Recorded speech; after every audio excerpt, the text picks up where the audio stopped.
This strip in Cape Town, South Africa, divides the beachside community of Strand from the township of Nomzamo. They're only a few meters apart, but the people on each side live very different lives. Strand has backyards and driveways. Nomzamo is much more dense, and the people here have fewer basic services. Less piped water, less internet access, and Nomzamo is majority black, while the area across the line is majority white. If we use dots on a map to represent race, you can see how stark that divide is. If we zoom out to the whole city, we can see it's actually everywhere. And this is the case across much of South Africa. The color of your skin here often determines where you live. It also determines your quality of life. This map shows where jobs and opportunities are primarily concentrated in Cape Town. And this is where most of the city's black people live, in informal settlements called townships on the city's periphery. People have to move by public transport for up to 3 hours a day, and they can't take care of their obligations in the community with the rest of the family because they're always working and they're always traveling. For decades, South Africa was under apartheid, a system that wrote segregation into law. A white minority controlled where non-white people could live, work, exist. Many were forced out of their homes. In 1994, a democratically elected government took power and ended apartheid. It was supposed to be a new beginning. But a lot of the country still looks like this. And that's because South Africa's legacy of racial division goes back centuries.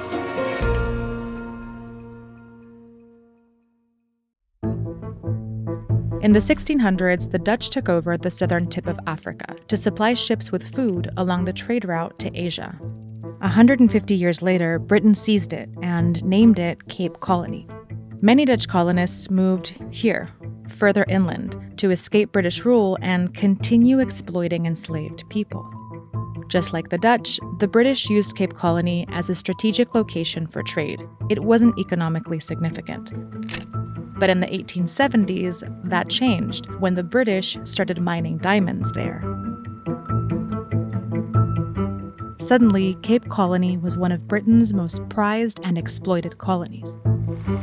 In order to get the diamonds out of the country, they built railways to connect the mines up here to the coast. The railways allowed the British to access a global diamond market through the port city of Cape Town.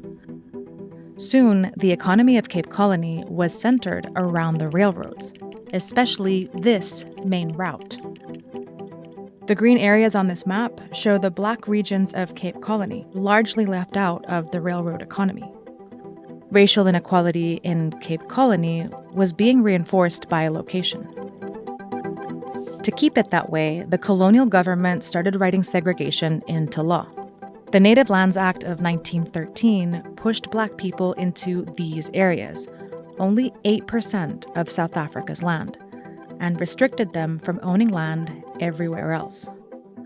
Or relocated them to the edges of the major cities to work for white people. These laws began to shape the region.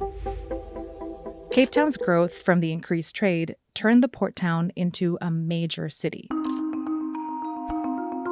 Many migrants from the rest of the colony and elsewhere moved here, to what was then the outskirts of Cape Town, where former enslaved people, merchants, artists, and immigrants were forming a neighborhood called District 6. As the city grew around District 6, so did the neighborhood. For decades, District 6 was a thriving, integrated community. We were a very cosmopolitan, you could say, family almost, because there were people from all different nationalities, from all different walks of life. This was the statement, your child is my child. But it wouldn't last. In 1934, Britain's legal hold in what was now the Union of South Africa officially ended. The remaining white minority, the descendants of Dutch colonists, took control, and they built on the foundation the British were leaving behind. Between 1949 and 1971, the all-white government passed 148 laws solidifying apartheid. Apartheid allowed for the full realization of the ambition of the fascist project in South Africa. In 1950, the Population Registration Act officially classified people by race: white, colored, and native or black, and eventually Asian. Then they made laws saying where people could live. Around the country, Black South Africans were moved into these areas, called homelands or Bantustans. Bantustans were rural areas and had underdeveloped economies. Many of them were in the areas Britain had already excluded from the railway economy, and where black land ownership had been restricted too. Black people were forced to carry passbooks that specified where they were allowed to work or travel to. In cities like Cape Town, the Group Areas Act moved the remaining non-whites into separate urban areas. The most prime land and the land closest to high-valued property was allocated to white people. In 1966, the government declared that District 6 was now a whites-only area. The residents of District 6 received removal letters like this one that said living there was illegal because they were not white. Bulldozers drove into District 6 and razed it to the ground. We lived here. We had a life here. It was very traumatic for a lot of people. It's like ripping out someone's heart. More than 60,000 people were forcibly removed from their homes. This kind of violence against non-white people was commonplace around the country. But after decades of pressure, both from within South Africa and abroad, apartheid rule finally came to an end. The new government lifted restrictions on where people could live. Millions of people who had been excluded from economic development for centuries migrated to major cities looking for basic services and economic opportunity. For any family with no prospect of employment, the most rational, logical choice to make is to migrate to an urban center. They settled where there was empty land, creating townships on the peripheries of major cities, like Cape Town. The government built millions of homes and expanded clean water and electricity. But it had a number of unforeseen consequences, the most important of which is that the only land that could be used for the public housing program was on the periphery of the city. And for that reason, a brilliant intention to overcome the apartheid legacy unintentionally reproduced the very same legacy it was trying to undo. Today, 60% of the mostly black population of Cape Town lives in these townships at the edge of the city. The thing is, Cape Town city center has land to develop, but because of its location, it's valuable. So it usually gets sold to private developers who build luxury apartments. Nearly $1 billion worth of them are going up by the coast. But right in the heart of Cape Town, by all the expensive developments, District 6 remains largely untouched. The former residents have fought against private development, and they've actually succeeded. Some have even managed to return to houses built by the city.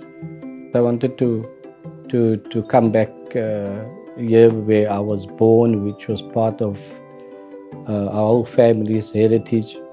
I couldn't believe that I was back. It was a sense of relief.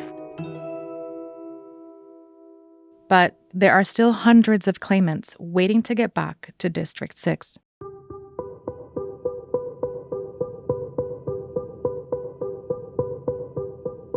We haven't done the difficult and the painful work to confront what the intergenerational consequences are of colonialism, of apartheid.